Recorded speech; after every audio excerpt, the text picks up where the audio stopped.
Logic gate. आपल्याला logic gate बद्दल कल्पना असेलच. लॉजिक गेट आपण मागच्या स्टँडर्डमध्ये डेव्हलपमेंट देऊन पाहिलेला होता. लॉजिक गेटमध्ये आपल्याला कुठले कुठले गेट बघायला मिळतात, त्याचं आउटपुट कसं असतं, इनपुट कसं असतं, सिम्बॉलिक डायग्राम कशी आहे, लॉजिकल डायग्राम कशी आहे, कसं ऑपरेशन होतं, या सगळ्या गोष्टी आपण आज लॉजिक गेट्स या पूर्ण चॅप्टरमध्ये आज पाहणार आहोत. लॉजिक गेटमध्ये कसे गेट्स असतात ते पहिल्यांदा बघूया.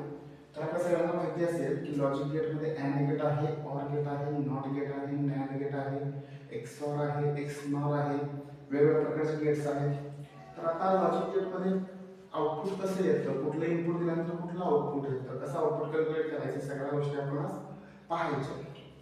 तर आपल्या सगळ्यांना सुरुवातीला आपण टेबल कसा बनवायचा ते बघायचं आहे. इनपुट आणि आउटपुटमध्ये टेबल कसा बनवायचा. कोणतेही गेट घेत असताना आपल्याला इनपुट प्रत्येक ठिकाणी सेम असणार आहे, नॉट गेट सोडला तर. आता and gate, or gate, nor gate, nand gate, XOR gate, XNOR gate हे सगळे गेट बघताना नॉट गेटला जर का बाजूला ठेवला तर जे बाकीचे गेट राहतील त्यासाठी टेबल कसा असेल म्हणजे का ए आणि बी हे दोन काय घेतले, तुमचे इनपुट. हे जर का इनपुट्स असतील तर आउटपुट आपल्याला इथे वाय मध्ये काढायचं. हा आहे तुमचा टेबल. असा तुमचा टेबल पडेल प्रत्येक गेटला. नॉट गेटला सोडला तर, कारण नॉट गेटला का सोडायचं, कारण नॉट गेटला फक्त एकच इनपुट असतो, बी नावाचा इनपुट त्यामध्ये असणार नाही. आता ह्याच्यामध्ये बघत असताना सगळ्यात पहिल्यांदा काय करायचं, ए आणि बी हे दोन स्विच आहेत, दोन काय आहेत, की एक बटन आहेत, दोन स्विच आहेत.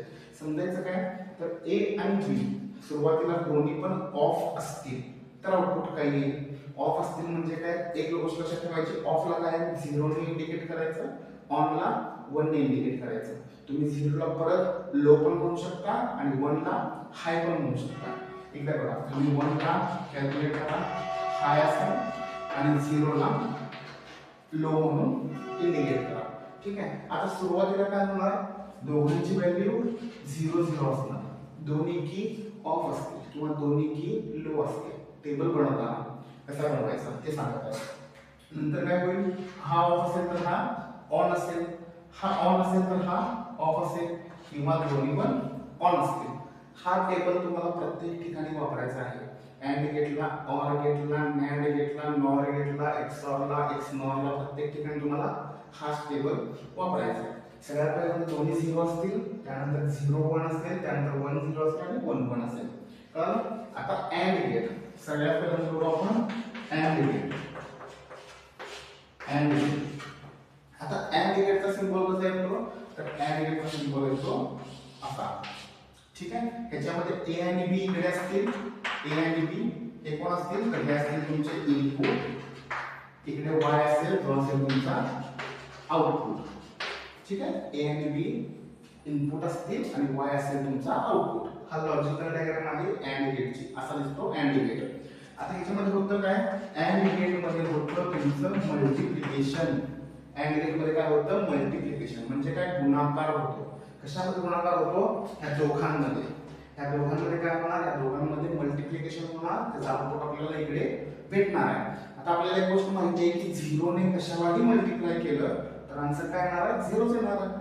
0 ने कशालाही मल्टिप्लाय केला तर आन्सर 0 येणार आहे. तर काय होणार, 0 मल्टिप्लाय बाय 0 काय येणार, 0. 0 मल्टिप्लाय बाय 1 काय येणार, 0. 1 मल्टिप्लाय बाय 0 काय येणार, 0. 1 मल्टिप्लाय बाय 1 काय येणार, 1. हा आहे तुमचा अँड गेटचा टेबल. काय केलं आपण, ह्या दोघांमध्ये मल्टिप्लिकेशन केलं. 0 एक जरी 0 मल्टिप्लिकेशनच्या मध्ये आला तर आन्सर 0 येतं. म्हणजे 0 ला कशाला मल्टिप्लाय केला तर आन्सर 0 येणार आहे. हा आहे तुमचा अँड गेटचा